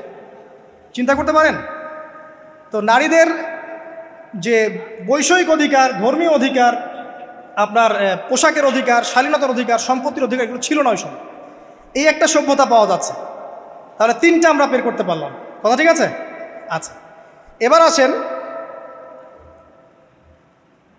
এই 3টা সভ্যতার পর নবী সাল্লাল্লাহু আলাইহি ওয়াসাল্লাম যখন নবী হলেন, তখন তিনি সমস্ত অশ্লীলতার শেকড়টাকে উপরে ফেলে দিলেন। সভ্যতার ইতিহাস থেকে শুরু করে আমরা যত জাতির ধ্বংস দেখছি, এই ধ্বংসগুলো শিরকের কারণে হয়েছে, কুফুরির কারণে হয়েছে, অবাধ্যতার কারণে হয়েছে। মাত্র কয়েকটা জাতির ক্ষেত্রে অশ্লীলতা, বেহায়াপনা, আপনার ফাহেসা কাজ, এগুলোর রিজন দেখানো হয়েছে। তো এ থেকে একটা বিষয় প্রমাণ করা যায়, এই কথাটা ভালো করে বোঝেন। এ থেকে একটা বিষয় প্রমাণ করা যায় যে যত সভ্যতা ধ্বংস হয়ে গেছে, ওই সভ্যতার মানুষরা আর যাই করুক না কেন, তাদের পোশাক আশাক ঠিকঠাক ছিল। কথা বুঝতে পারছেন না? যত সভ্যতা ধ্বংস হয়ে গেছে, আদ, সামুদ, নূহ, ফেরাউন, ঠিক আছে, যত সভ্যতা ধ্বংস হয়ে গেছে, তাদের আর যত পাপী থাক, হয়তো কেউ অহংকারী ছিল, কেউ কুফরি করেছে, কেউ শিরিক করেছে, হ্যাঁ, কেউ সন্তানদেরকে হত্যা করেছে, কেউ মানুষ হত্যা করেছে, কেউ জুলুম করেছে, কেউ অহংকার করেছে ইত্যাদি, কিন্তু তাদের পোশাক আশাক শতাব্দীর পর শতাব্দী ঠিকঠাকই ছিল। এটা নিয়ে আল্লাহ পাক কোরআনে খুব বেশি কথা বলেন না। তার মানে বোঝা যায় যে এটা রিমার্কেবল কোনো কথা বলার বিষয় ছিল না, আল্লাহ পাক বলেন। অর্থাৎ যুগ যুগ ধরে মানুষের শালীনতার পোশাকটা ঠিকই ছিল, কারণ মানুষ জানতো যে তাদের পিতামাতাকে তাদের পিতামাতাকে ইবলিস নগ্ন করে দিয়েছিল জান্নাতে। এই কথাটা মানুষের মাথার মধ্যে ছিলই, এবং বিভিন্ন ধর্মগ্রন্থে এটার অস্তিত্ব আছে। আপনি শুধু ইসলাম না, অন্য যে কোনো ধর্মগ্রন্থ ঘাটেন, হিন্দু ধর্মগ্রন্থ ঘাটেন, সেখানে দেখবেন বলা হচ্ছে যেন মেয়েরা পর্দায় থাকে। দেখেন, পরে দেখেন, বেদের মধ্যে এটা আছে, আমি গতকালকেও স্টাডি করেছি। এবং খ্রিস্টান ধর্মগ্রন্থ পড়েন, সেখানে দেখবেন লেখা আছে, ওদের যে নিউ টেস্টামেন্টে আছে, দেখবেন যে যারা মাথার চুল দেখিয়ে বেড়ায় তাদের শাস্তির কথা বলা হয় যে চুল যেন কেটে দেওয়া হয়, ওদের ধর্মগ্রন্থে আছে। যারা জিউস, যারা পুরো বিশ্বে মুসলিমদেরকে অত্যাচার করে থাকে, এদের ধর্মগ্রন্থেও পর্যন্ত আছে যে যখন ইসহাক আসছিলেন, একজন নারী জিজ্ঞাসা করলেন কে আসছেন, তার ভৃত্য বললেন যে আমার প্রভু আসছেন, তখন তিনি নেমে নিজে একটা ঢিলেঢালা পোশাক পরলেন, তারপর সামনে গেলেন। শুধুমাত্র ইসলাম ধর্মে নয়, যত ধর্ম চলে গেছে পৃথিবীতে, সমস্ত ধর্মের মধ্যেই নারীদের শালীন পোশাকের কথাটা বর্ণিত আছে এখন পর্যন্ত। তার মানে যারা এখন অশালীন বিষয়ের দিকে মানুষকে ধাবিত করতে চায়, এদের আসলে কোনো ধর্ম নাই। সিম্পল। ধর্মের সাথে এদের কোনো সম্পর্ক আসলে না। আর আমরা কিন্তু কথা বলছি ধর্মের বেসিসে, হোক সেটা হিন্দুইজম বা খ্রিস্টানিজম বা জিউডিজম বা ইসলাম, আমরা ধর্মের বেইজে কথা বলছি। এখন যদি কেউ বলে ধর্মতাত্ত্বিক কথাবার্তা দিয়ে এসবে দলিল দিবেন না, তাহলে তার সাথে একটা ডিবেট হবে আল্লাহ আছেন কি নাই। যদি আমরা ডিবেটে জয়লাভ করি হ্যাঁ আল্লাহ বলে একজন আছেন, তাহলে আল্লাহ পাকের বিধান কোনটা, এখন চলমান সর্বশেষ বিধান কোনটা, এটাতে আসতে হবে ডিবেট 1 আল্লাহ আছে কি নাই, ডিবেট 2 আল্লাহ পাকের সর্বশেষ ধর্মগ্রন্থ কোনটা। এই তো, এই দুইটাতে আমরা যদি জয়লাভ করি, এবং ইনশাল্লাহ আমরা সেটা করবো, এটাতে আমাদের কেউ ঠেকাতে পারবেন ইনশাল্লাহ, যেটাই সত্য, তাহলে মানুষের উপর ওয়াজিব হয়ে যাবে এটার উপর আমল করা। এখন আমরা এর বেসিসে দেখবো কোনটা ঠিক কোনটা বেঠিক, তাই না, কোনটা সত্য কোনটা মিথ্যা, কোনটা ন্যায় কোনটাও নয়, তখন আমরা এর বেসিসে দেখবো, অন্য কোনো ভিত্তির বেসিসে দেখবো না। এখানে চেতনা, যুগ যুগ ধরে চলে আসা সংস্কৃতি, আমাদের বাপদাদা দোহাই, এইসব ইস্যুটা আনা যাবে না। বেস হবে কি কোরআন এবং সুন্নাহ, এবং অন্যান্য ধর্মগ্রন্থগুলো যদি ওটাতে রাজি থাকে ওটাতেও, কারণ প্রত্যেকটা ধর্মগ্রন্থেই বলা আছে শালীনতার কথা, লম্বা ঢিলেঢালা পোশাকের কথা, হোক সেটা হিন্দুইজম বা খ্রিস্টানিজম বা জিউডিজম। পরে দেখেন, না থাকলে আমার কাছে আসেন, প্রতিটা ধর্মগ্রন্থে এটা কথা লেখা আছে। এবার আসেন, সর্বশেষ নবী মুহাম্মদ সাল্লাল্লাহু আলাইহি ওয়াসাল্লাম যখন নবী হন, আরবের ওই চিত্রটা, জেনা, ব্যভিচার, পরকীয়া, অশ্লীলতা, এটাকে সমূলে উপড়ে ফেলে দেন 23 বছরের মধ্যে। 23 বছরের নববী জীবনের পরে সেখানে কোনো জেনা আছে, কোনো বেপরদামি আছে, কোনো ব্যভিচার আছে, কোনো সুদ আছে, কোনো শিরক আছে, কোনো মাদক আছে, যেগুলো আছে খুবই অল্প, যেটা আছে সেটা কি খুবই অল্প, এটা কিন্তু ধরা যায় না, 2-1টা অ্যাক্সিডেন্ট হতেই পারে। সাহাবীদের যুগেও নামাজ পড়তে গিয়ে কোনো একজন দেখা গেছে অ্যাক্সিডেন্ট হয়ে গেছে, জেনা হয়ে গেছে, এটা তো রেয়ার ঘটনা। এক্সেপশনাল সামথিং কি এক্সাম্পল হতে পারে? যেটা কমন সেটা হচ্ছে এক্সাম্পল। মানে আপনি বলবেন যে মেয়েদের শালীনতার কথা এবং এর কারণে ধর্ষণের সংখ্যা বৃদ্ধি হচ্ছে, এই কথা আপনি যখন বলবেন, কিছু মানুষ আপনাকে বলবে যে তাহলে বোরখাওয়ালা মেয়ে কেন ধর্ষিত হচ্ছে, তাহলে বাচ্চা কেন ধর্ষিত হচ্ছে। আপনাকে বলছি পরিসংখ্যানটা কতটুকু, কেন হচ্ছে সেটা আমরা জবাব দিব, আগে বলছি পরিসংখ্যান কতটুকু। যারা বেপর্দায় চলছে এদের হ্যারাসমেন্টের পরিসংখ্যানটা বেশি না বোরখাওয়ালা মেয়ের পরিসংখ্যানটা বেশি? বলেন। যারা বেহায়ার মতো চলছে, বেপর্দায় চলছে, এদের পরিসংখ্যানটা বেশি নাকি শিশু অ্যাবিউজিংয়ের পরিসংখ্যানটা বেশি? তাহলে মূল যে জায়গাটা, ওইখানে আগে ফোকাস করতে হবে, তারপরে আমরা গৌণ জায়গায় যাব। এবং এই জায়গাটাতে আমরা দলিল বা প্রমাণ হিসেবে পেশ করব মানুষের রুচিবোধের পরিবর্তন, মানসিকতার পরিবর্তন এবং পাশবিক একটা প্রবৃত্তির দাসত্ব। এটা কীভাবে হচ্ছে? এটা পর্নোগ্রাফির কারণে হচ্ছে, এটা পর্নোগ্রাফির কারণে হচ্ছে, মিডিয়ার কারণে হচ্ছে, অবাধ ফ্রি মিক্সিংয়ের কারণে হচ্ছে, যৌন সুরসুরির কারণে হচ্ছে, এবং যৌনতাকে সহজলভ্য করে দেওয়ার কারণে এই দুর্ঘটনাগুলো ঘটছে।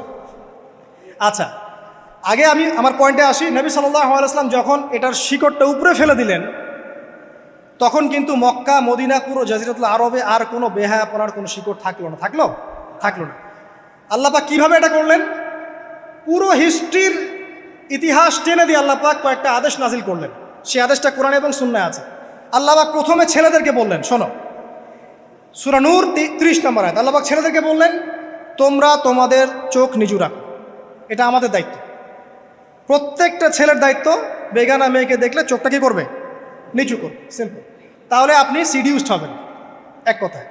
2 নাম্বার, আল্লাহ পাক আমাদেরকে বললেন তোমরা তোমাদের লজ্জাস্থানকে হেফাজত করো। কাদেরকে? আমাদেরকে, মানে ছেলেদেরকে। প্রথমে আল্লাহ পাক ছেলেদেরকে বললেন চোখ নিচু করে রাখো, লজ্জাস্থানের হেফাজত করো। ঠিক আছে? সূরা বানী ইসরাঈল আল্লাহ পাক বললেন জেনার ধারের কাছেও যেও না, ধারের কাছেও যেও না। আল্লাহ পাক আরও বললেন যদি কেউ জেনা করে ফেলে সূরা নূরে, তাহলে তাকে 100টা বেত্রাঘাত করতে হবে। কয়টা? 100টা, এবং 1 বছরের জন্য তাকে বহিষ্কার করতে হবে। আল্লাহ পাক শাস্তিও দিলেন, শুধু তাত্ত্বিক বিধান দেন নাই, শাস্তিও দিয়েছেন। কারণ শুধু তাত্ত্বিক বিধান দিয়ে হবে? আমি যদি ওয়াজ করে বেড়াই ভাই মদ খায় না, মদ খায় না, কোনো শাস্তি না অ্যাপ্লাই করি, তাহলে কি মদ ছাড়বে মানুষ? আমরা যদি বলি হত্যা করা মহাপাপ, মহাপাপ, দুর্নীতি করা মহাপাপ, মানুষ দুর্নীতি ছাড়বে? ছাড়বে না, যতক্ষণ না শাস্তি নিশ্চিত করা যাচ্ছে। আল্লাহ পাক তাত্ত্বিক কথা শুধু বললেন না, শাস্তিও নিশ্চিত করলেন। তারপরে আল্লাহ পাক আরও বললেন যদি বিবাহিত কোনো ব্যক্তি ব্যভিচার করে তাহলে তাকে রজম করতে হবে, মাটিতে পুঁতে তাকে পাথর নিক্ষেপ করে হত্যা করে ফেলতে। ঠিক আছে? শাস্তি। এরপরে দেখেন আল্লাহ পাক মেয়েদেরকে বলছেন, এবার মেয়েদেরকে বলছেন তোমরা মূলত ঘরে থাকো, যদি বাইরের পরিবেশ তোমাদের অনুকূলে না থাকে তোমরা ঘরে অবস্থান করো। ওয়াকরনা ফি বুয়ুতিকুন্না ওয়ালা তাবাররুজনা তাবাররুজাল জাহিলিয়াতিল উলা, তোমরা মূলত ঘরে থাকো। জাহিলি যুগে মেয়েরা যেভাবে নিজেদেরকে প্রদর্শন করে বেড়াতো এই কাজটা তোমরা করো না। যদি করো তাহলে সমাজে বেহায়াপনা, ফায়সা বেড়ে যাবে, তোমরা নিজেরাই ক্ষতিগ্রস্ত হবে, যেটা ওরা হচ্ছে এখন। আচ্ছা, এরপর আল্লাহ পাক আরও বললেন হে নবী আপনি আপনার স্ত্রী এবং মুমিন নারীদেরকে বলেন তারা যদি বাহিরে যায় যেন জিলবাব দিয়ে তাদের পুরো বক্ষদেশটাকে ঢেকে নেয়। তাহলে পোশাকের সংস্কৃতির শেকড় কোত্থেকে শিখবো? আমি কোত্থেকে শিখবো? আল্লাহ পাক কর্তৃক নাজিলকৃত সর্বশেষ ঐশী গ্রন্থ থেকে শিখবো নাকি? যে বইয়ের মধ্যে কোনো ভুল নাই সেটাই তো আমার শেখার মাধ্যম হবে নাকি? নাকি যে দর্শনে 1000টা ভুল সেটা শিখবো আমি? আল্লাহ পাক এখানে বলছেন মুমিন নারীদেরকে বলো বাইরে গেলে পরে তারা যেন জিলবাব দিয়ে, কাপড় দিয়ে সুন্দর করে বক্ষদেশ এবং ঢেকে রাখে। বোরখার কথা এখানে নাই শব্দে। ঠিক আছে? ঢেকে রাখা ঢিলে ঢালা পোশাকের কথা এসেছে। আচ্ছা আসেন, আল্লাহ পাক আরও বললেন যে তোমরা অমুক অমুক অমুক অমুক, যেমন আপনার বাবা, আপনার ভাই, আপনার এই যে সন্তান, এই যে মাহারাম যারা আছে এদের সামনে ছাড়া অন্যদের সামনে যখনই যাবে তোমরা কিন্তু হিজাব অবলম্বন। তা আল্লাহ পাক হিজাবের বিধান দিলেন, চক্ষু নিচু করতে বললেন, লজ্জাস্থানের হেফাজত করতে বললেন, এবং যদি এর পরেও কেউ ভুল করে ফেলে তাহলে আল্লাহ পাক শাস্তির কথা বললেন। আল্লাহ পাকের সিস্টেমটা সুন্দর হলো না? এই সিস্টেমটা নবী সাল্লাল্লাহু আলাইহি ওয়াসাল্লাম অ্যাপ্লাই করলেন, সমাজ থেকে সমস্ত জেনা ব্যভিচারের ভিত্তি উঠে চলে গেল। সুবহানাল্লাহ বলবেন না? এটা হলো অবস্থা। তারপর দেখেন আল্লাহ রাব্বুল আলামিন শুধু পর্দার কথা বলেই ক্ষান্ত হলেন না, কারণ একটা বিধান দিলেই মানুষের সব কিছু সলভ হবে না। আল্লাহ পাক এর পাশাপাশি আমাদেরকে 5 ওয়াক্ত নামাজ পড়তে বললেন। ঠিক আছে? নামাজ পড়লে মানুষ ভালো হবে, নৈতিকতা শিখবে, আল্লাহর সাথে ক্লোজ সম্পর্ক হবে। আল্লাহ পাক কোরআন তেলাওয়াত করতে বললেন। ঠিক আছে? কোরআন মেনে চলতে বললেন। আল্লাহ পাক আমাদেরকে আল্লাহর জিকির করতে বললেন, নবীর সুন্নাহ মতো চলতে বললেন। আল্লাহ রাব্বুল আলামিন আমাদেরকে আল্লাহর যত অবাধ্যতা আছে, কি সমস্যা? হ্যাঁ আচ্ছা যেতে দেন। আমি যেটা বলতে চাচ্ছি যে আল্লাহ পাক শুধু পর্দার কথাগুলো বলেই একটা বিধান দিয়ে শেষ করে দিলেন না, কারণ শুধুমাত্র হিজাবের সাথেই পুরো সোসাইটির সমস্যাগুলো জড়িত না, এখানে আরও অনেক বিষয় আছে। যদি আপনি নৈতিকতা না শেখেন একটা বোরখাওয়ালা মেয়েকে আপনি টিস করতে পারেন। ঠিক আছে? যদি আপনার মধ্যে আল্লাহর ভয় তাকওয়া না থাকে আপনি কিন্তু একটা বাচ্চাকেও ধর্ষণ করতে পারেন, সুযোগ পেলে আপনি করে ফেলবেন। আপনার মধ্যে আল্লাহর ভয় না থাকলে আপনি কিন্তু গোপনে জেনা করতে পারেন বা পর্ন দেখতে পারেন। তাই আল্লাহ পাক শুধু হিজাবের বিধানটা দিয়েই ক্ষান্ত হলেন না, আল্লাহ পাক আনুষঙ্গিক আরও অনেক কথা বললেন যে তোমরা পবিত্র হও, বেশি বেশি আল্লাহর জিকির করো, 5 ওয়াক্ত সালাত নামাজে পড়ো, কোরআন তেলাওয়াত করো, নবীর সুন্নাহ মেনে চলো, দিনই কাজে ব্যস্ত থাকো, সৎ কাজের আদেশ করো, অসৎ কাজে নিষেধ করো। মানে এই সবগুলো কাজ যখন একসাথে হবে আপনার মনটা কী হবে? পবিত্র হবে, আপনার মনের মধ্যে আল্লাহর নূর চলে আসবে। আপনার মনে আল্লাহর নূর চলে আসবে, তখন এইসব অন্ধকার বা এই যে জাহেলিয়াতগুলো আপনার কাছে ভালো লাগবে না।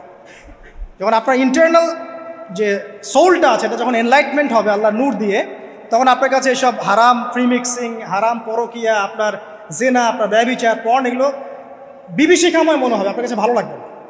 আল্লাহ পাক অন্তর্জগৎটা পরিবর্তন করার জন্য আমাদেরকে এই সিস্টেমগুলো দিলেন। শুধু হিজাবই করবে not this is not necessary, এর সাথে আরও অনেক বিষয় থাকবে, নামাজ, রোজা, হজ, জাকাত, হ্যাঁ হজ, ওমরা, তাজকিয়া, জিকির আজগার, কোরআন তেলাওয়াত, আমর বিল মারুফ নাহি আনিল মুনকার সব একত্রিত হবে, আবার হিজাবও চলবে। এরপরে যদি কেউ সীমা লঙ্ঘন করে শাস্তিও আছে। পুরো সিস্টেমটা সুন্দর না? এই সিস্টেমটা যখন আল্লাহ পাক তার রাসূল মুহাম্মদ সাল্লাল্লাহু আলাইহি ওয়াসাল্লামের মাধ্যমে লঞ্চ করলেন আরবের মধ্যে, আরবে না কোনো জেনা থাকলো, না কোনো ব্যভিচার, না কোনো মাদক, না কোনো পর্ন, না কোনো এই যে নারীর অবমাননা, কিছুই থাকলো। একটা মেয়ে 300 মাইল দূর থেকে এসে একা হজ করে চলে যায়, তো কেউ তার দিকে তাকাতো না। এমন যুগ চলে গেছে। মহিলা সাহাবী রণকৌশল মানে যুদ্ধের বর্ম পরে উহুদে যুদ্ধ করেছেন, কেউ তার দিকে তাকায়নি। তাকিয়েছে? তাকায়নি। এখন ওই যুগটা আপনি দেখেন, রাসূল সাল্লাল্লাহু আলাইহি ওয়াসাল্লামের যুগ, আবু বকর সিদ্দিক, ওমর ইবনুল খাত্তাব, ওসমান আলী, এই খোলাফায়ে রাশেদা স্বর্ণযুগটাকে আপনি দেখেন। ওই যুগে আপনি রেপের হার কত পার্সেন্ট মহিলা রেপ হয়েছে? ওই যুগে কত পার্সেন্ট মেয়ে জেনায় লিপ্ত হয়েছে? ওই যুগে কত পার্সেন্ট ছেলে মেয়ে ধর্ষণ করেছে? ওই যুগে কত পার্সেন্ট নারীর শ্লীলতাহানি হয়েছে? কত পার্সেন্ট নারীকে টিজ করা হয়েছে? কত পার্সেন্ট মেয়েকে মার্ডার করা হয়েছে? কত পার্সেন্ট মেয়েকে যৌতুকের জন্য চাপ দেওয়া হয়েছে? একটু পরিসংখ্যানটা দেখেন আমাদেরকে। সভ্যতা করতে লাফাচ্ছেন। ওই সভ্যতায় যা হয়ে গেছে, নবী সাল্লাল্লাহু আলাইহি ওয়াসাল্লাম থেকে শুরু করে খোলাফায়ে রাশেদের যুগে যা হয়েছে, এই পার্সেন্টেজগুলোর সাথে বর্তমান পার্সেন্টেজকে মিলবে? ওই যুগে রেয়ার জেনা 2-1টা হয়েছে। মদ খেয়েছে মানুষ রেয়ার কয়েকজন, মানুষ ব্যভিচার করেছে রেয়ারলি 2-4 জন, 100 বছরে 2-4 জন। ওই যুগে দেখবেন মানুষ পরকীয়ার নামই জানতো না, সমকামিতা কী জিনিস মানুষ জানতোই না, শর্ট পোশাক, বিকিনি সংস্কৃতি কি মানুষ জানতো না। ঠিক আছে, আনকভার ইউ, এই যে মুভমেন্ট চলছে, এগুলোর মানে কি মানুষ জানতো না। জানতো? ওই যুগে কি মুসলিমরা পিছিয়ে ছিল? জ্ঞান বলেন, বিজ্ঞান বলেন, অর্থনীতি বলেন, রাজনীতি বলেন, সমরনীতি বলেন, অস্ত্রশস্ত্র বলেন, কোনো সেক্টরে কি মুসলিমরা তখন পিছিয়ে ছিল কি না? উত্তর দেন, পিছিয়ে ছিল না। তাহলে স্বর্ণযুগ আমরা কোনটাকে বলবো? এই বর্তমান দাজ্জালীয় সভ্যতাকে স্বর্ণযুগ বলবো, নাকি খোলাফায়ে রাশেদার এবং নবী সাল্লাল্লাহু আলাইহি ওয়াসাল্লাম রেখে যাওয়া যুগটাকে স্বর্ণযুগ বলবো? তাহলে ওই যুগ যদি স্বর্ণযুগ হয়, তাহলে ওই যুগের সুন্নাহ এ যুগে অ্যাপ্লাই করতে হবে না? তাহলে ওই যুগের সমস্যা যেমন দূর হয়েছে, এই যুগের সমস্যা দূর হবে না? এই সহজ বাংলা কথাটা বললে কি আমরা মৌলবাদী হয়ে যাব? এই সহজ বাংলা কথা বুঝতে গিয়ে কি আমি ধর্মান্ধ হয়ে যাব, ব্যাকডেটেড হয়ে যাব? এই কথাটা আমরা বলতে এখন সাহস পাই না। কি কারণে? সভ্যতার ইতিহাস ঘেটে দেখেন, ওই সভ্যতাই ছিল জ্ঞানে, শিল্পে, অস্ত্রে, প্রযুক্তিতে, অর্থনীতিতে মুসলিমরা একদম স্বর্ণ শিখরে। কোনো একজন মুসলিমকে হত্যা করার কেউ সাহস করেছিল? একজন মুসলিম নারীকে ধর্ষণ করার কেউ সাহস করেছে? একজন মুসলিম শিশুকে কেউ বোম মেরে হত্যা করেছিল? আজকে বিশ্বের দিকে আপনি তাকিয়ে দেখেন, শত শত নারী ধর্ষিত হচ্ছে, শত শত বোমা মেরে আমাদের বাচ্চাদেরকে হত্যা করা হচ্ছে, মুসলিমদেরকে পুরো ডমিনেট করা হচ্ছে। আজকে রাজনৈতিক নিয়ন্ত্রণ, অর্থনৈতিক নিয়ন্ত্রণ, পলিটিক্যাল, আপনার সোশ্যাল মিডিয়া, প্রযুক্তি যা আছে সব নিয়ন্ত্রণ পশ্চিমাদের হাতে, সমস্ত নিয়ন্ত্রণ তাদের হাতে। এই যে পালাবদল হলো সময়ের, এটা কেন হলো? বিকজ 1 নাম্বার ইস্যু হচ্ছে আমরা কোরআন এবং সুন্নাহ থেকে দূরে সরে আসছি। 2 নাম্বার, আমরা শয়তানের সেই ধোকায় পড়ে গেছে, যে ধোকা থেকে আমরা বেরোতে পারিনি, আল্লাহ পাক সতর্ক থাকতে বলেছিলেন। 3 নাম্বার, আমরা ইলম চর্চা ছেড়ে দিয়েছি। 4 নাম্বার, হক কথা বলাও ছেড়ে দিয়েছে। 5 নাম্বার, সৎ কাজের আদেশ, অসৎ কাজের নিষেধ ঠিকঠাক মতো হচ্ছে না। 6 নাম্বার, দেখেন আমরা জানি যারা আমল ঠিক মতো করছি না। 7 নাম্বার, আমরা বকধার্মিক হয়েছে, বকধার্মিক, খালি নামাজ, রোজা, হজ, যাকাত আর তসবির মধ্যে ইসলাম, বাকি কোনো জায়গায় ইসলাম নাই, কোনো জায়গায় ইসলাম নাই। সমস্যা এগুলা দেখবেন পরিবারের কাঠামো ভেঙে যাচ্ছে। আমরা কোরআন সুন্নাহকে হাতে নিয়ে ওয়ার্ল্ডকে চ্যালেঞ্জ করতে পারি নাই, ডিল করতে পারি নাই, এবং পশ্চিমা এবং অন্যান্য সভ্যতার যে নোংরা মতাদর্শগুলো আছে এগুলোকে ঢালাওভাবে আমরা গ্রহণ করেছি, এবং আস্তে আস্তে আস্তে আস্তে পুরো মুসলিম বিশ্বে এগুলো ছড়িয়ে গেছে। এখন আপনি পেপার পত্রিকা খুললে দেখবেন 4টা 5টা 10টা ধর্ষণ, এই মেয়ে রেপ, এই মেয়ে ডাকাতি, ওইখানে হত্যা, এখানে যৌতুক, এখানে অমুক তমুক, সুদ, ঘুষ, জেনা, ব্যভিচার, নিত্য নৈমিত্তিক ব্যাপার। কারো এগুলো নিয়ে কোনো মাথা ব্যথাও নাই, এগুলো খুব সিম্পল সাধারণ ব্যাপার এখন আমাদের কাছে।